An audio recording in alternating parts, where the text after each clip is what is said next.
From the mid-1940s to the 1950s, Soviet engineers attempted to modernize the IS-2 tank. The IS-2U variant, developed in November 1944, was conceived to have reinforced frontal hull with a plate configuration resembling that of an IS-3. In the mid-1950s, the design project was passed over to China and became the basis for further Chinese tank development. And what you can see in front of you is just one of the many Chinese tank designs and blueprints, being the WZ-110. The WZ-111 is another design, the 112. There are many different Chinese heavy tanks out there, but in today's video, we're obviously talking about the one in front of you. Now, what is good about the WZ-110 and what is bad? Well, there's actually a couple really solid things about it. First of all, the gun. It carries a 100mm that trades a bit of alpha, but for much better accuracy and even some pretty solid penetration. One of the major issues of Russian heavies, even the premiums, is that, sure, they might have penetration, but the accuracy is terrible. An IS-2, or really any Russian 122mm, has around a 5-6 second aiming time, and yeah, its dispersion is like 0.389. This tank has 0.344 dispersion with less than a 4-second aiming time. That is way better than any Russian 120mm. And if you want to try the Russian 120, well then just run the stock on this vehicle. You have plenty of heat pen to cut through enemy opponents, and you got the alpha to work it anyway. But I highly would suggest to use the Top Gun, which is the 100mm. As well, this tank is actually quite quick, going in at 40 km/h forward and 15 in reverse, with at least a decent power to weight ratio of 12.6. But one of the best and worst parts about this tank is the armor profile. The IS-3 has a massive issue in the current meta of Blitz, and it's just the armor doesn't work. This is an IS-3, and this is with the WZ-110 using standard ammo at it. I mean, look at how weak that hull is. It's only 190 thick. Even if you're using its max gun depression, it has no chance of bouncing anything on the upper plate, and the lower plate as well is incredibly weak at 157.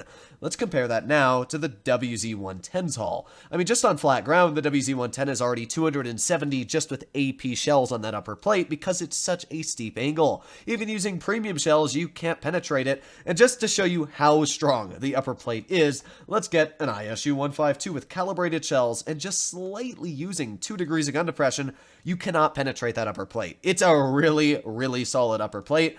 And also, that turret, I mean, this is an ISU using standard ammo, even with premium ammo. That turret is very, very solid. At weakest, it's 214, but as soon as you get to the edges, it starts going up to 290, 360. Yeah, this is not a tank you want to mess with, although it does definitely have its fair share of weak spots. First of all, it has hatches on the roof that can be penetrated at 104 and another 104, so you can pen the hatches on the roof. As well, though, the biggest weak spot is that massive lower plate. It's only about 175 thick, which means that unless you're angling this tank really steep, you're going to be penned every time there. And obviously, if you turn it, then this becomes an easy penetration, but hey, at least it's better than the IS-3, right? So I really like the 110 because of the armor profile, the fact that if you manage to hide that lower plate, it's actually a pretty solid tank. I remember back in the day when this vehicle actually had more DPM, Wargaming nerfed it when it was released, but man, it had like, I think 2600 DPM when it came out, which was just ludicrous for a heavy tank that was also based off of a Russian design with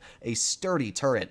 It really is a strong tank for what it's worth and how long it's been in the game. So here we are in a Tier 9 battle. And speaking of ISUs, they have an ISU-130, an ISU-152, and keeping up with that 150mm, they also have a Borsig. So, no, not the friendliest of lineups against us. They also have a 50 TP, a Tiger II, and a Luva. So, yeah, they got really the whole shebang. They got really deadly tank destroyers, super strong Tier 9 heavies. We don't even have Tier 9 heavies, so I'm hoping that vehicles like the T-30 would stick with me, but oh boy, it's not looking like that's the case. So Tier 8s are going to have to fend off that 50 TP. So you'll see, mobility is not bad on this tank, though. Accelerating isn't too bad at all, and I just like the look of this vehicle. It looks really nice with this camo, and it's just a nice-looking tank in general. I gotta hand it to the Chinese. They make really nice-looking vehicles. Even though sometimes they're not amazing, they really do look the part. So we're pushing over towards base C. The only reason I'm not going to B is I have no gun depression, and you do need gun depression to obviously work.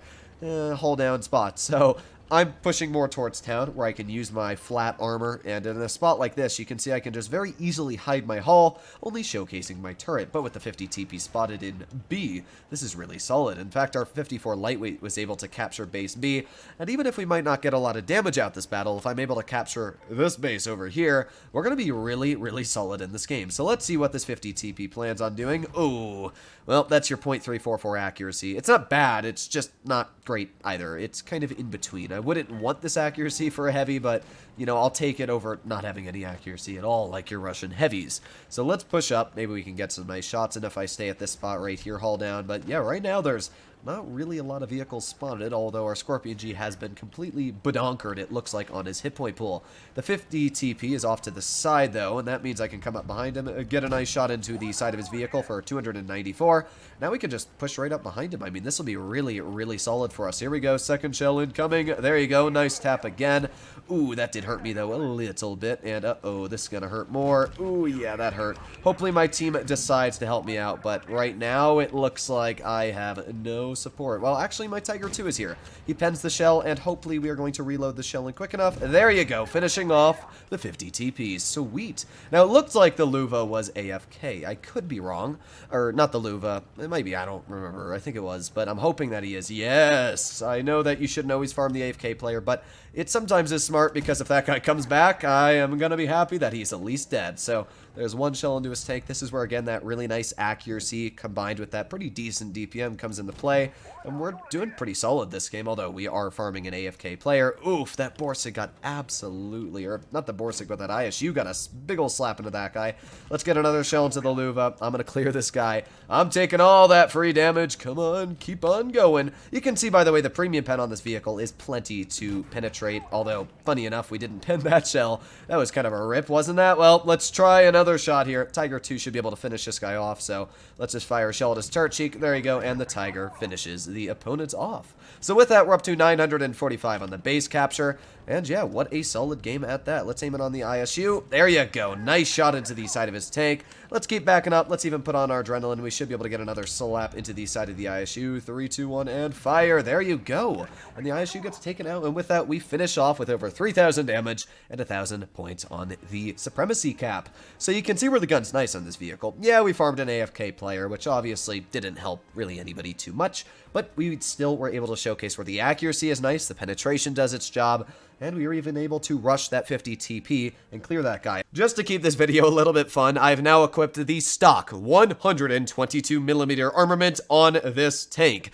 Is it going to be a mistake? Most likely. The Top Gun has better penetration on the standard. On the premium, it's got better damage per minute, better dispersion, aiming time.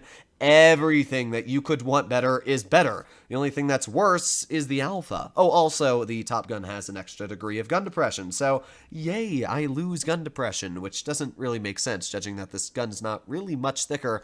But oh well, I guess that's just how life works out. I mean, I wouldn't ever suggest to run this gun. It's obviously worse in every aspect, apart from the alpha. I mean, the KV-4, I like running the 122 just because it's kind of fun, and it actually gains DPM over the Top Gun.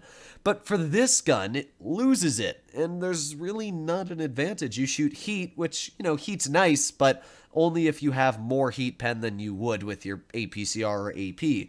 And when it comes to the other gun, you have a way more standard pen, 228 on the standard, and this is like 175. It's not even a close comparison. So here we are, loading into the battle. What do we have up against us? Well, we got an all-tier 8 lineup, which is good, but we'll find out, right?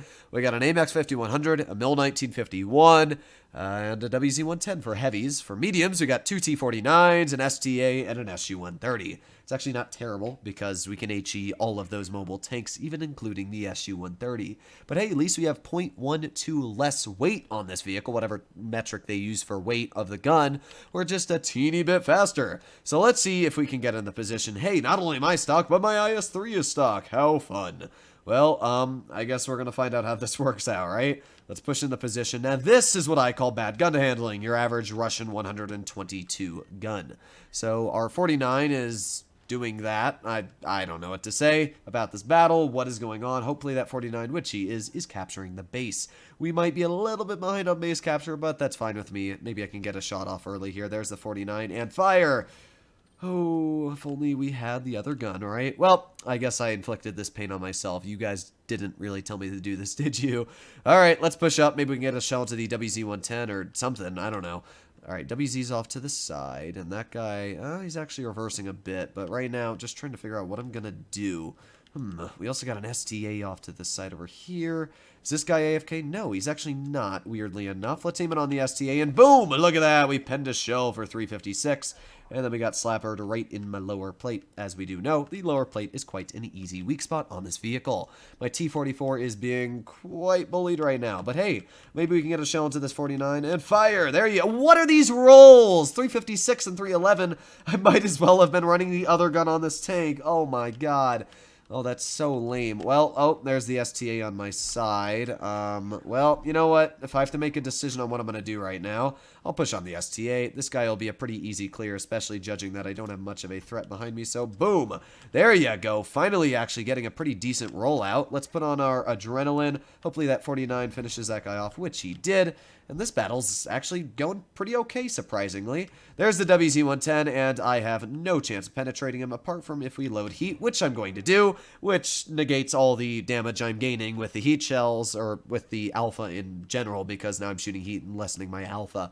That's kind of lame, isn't it? Well, let's reload. We got 3 more seconds left. 3, 2, 1.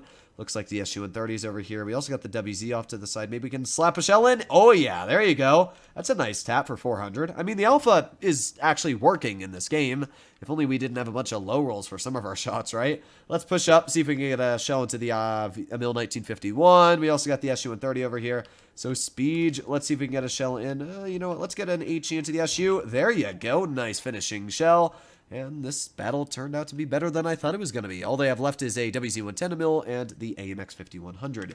The AMX I have yet to see this entire game. Let's aim it on the rear of this WZ aiming. Oh my god, is that aiming time atrocious. There you go. Nice tap for 382. We're up to 2,500 damage dealt this battle. And not a bad game, actually. Really surprising to me. I thought this was going to be a terrible, terrible battle. Now, this Emil is trying to run away, but that's not going to stop us from getting up behind him. Speed and power. Come on, come on, come on, come on. Use the speed and aim in. Oh, boom! That's what I'm talking about. Yes, the HE actually saved us. We were able to break 3,000 damage once again.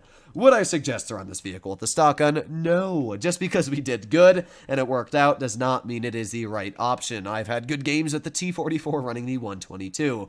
But yeah, that was kind of funny. We were able to deal 3,283 damage and come out with a not so bad victory for what it's worth. But yeah, you saw, I mean, even the WZ-110, we had to shoot heat shells to penetrate. So I myself am going to run the top gun just so I don't forget in the future. But yeah, hopefully you enjoyed today's video and you can see just how this tank is still strong so many years later. If you enjoy this tank or you don't enjoy it, let me know in the comments down below. But other than that, stay happy, stay healthy, and I'll be seeing you in the next one. Bye-bye.